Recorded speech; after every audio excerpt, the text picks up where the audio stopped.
If you are about to have a conversation with someone who is addicted, it can be very difficult. You may worry about saying the wrong thing or making the situation worse. But it's important to remember that you are not alone.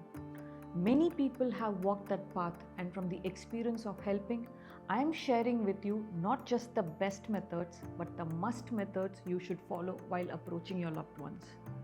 Number one, starting the conversation. The first step is to choose the right time and place to talk. Make sure you are in a quiet, private location where you won't be interrupted. It's also important to be mindful of their current state of mind. If they seem under the influence of drugs or alcohol, it's best to wait until they are sober to have this conversation. Also, notice how their emotion is before you start the conversation. Avoid this conversation if they are very happy or excited, or if they are sad or going through difficulties. Because the moment you speak about their addiction, they will try to blame you. When your conversation is targeted towards their addiction behavior, you can generally hear this: "Why do you want to ruin my mood now?" Or, "Why can't you give me some peace?" So, find a moment where they are calm and composed to start this conversation. Choose the right words. When you do talk to them, be honest and open about your concerns. Use I statements instead of expressing your feelings with you statements.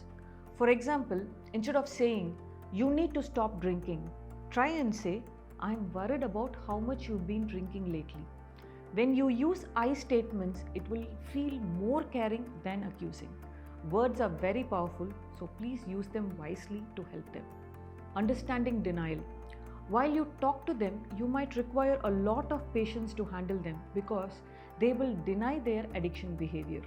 Denial, it's a coping mechanism that people use to protect themselves from the pain and shame of their addiction.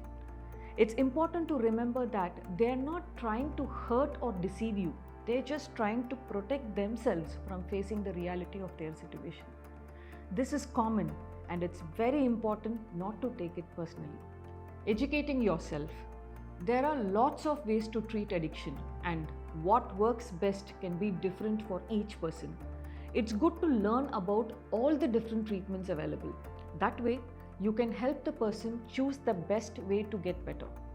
Some common treatment options available are detoxification, rehabilitation, medication assisted treatment, and support groups.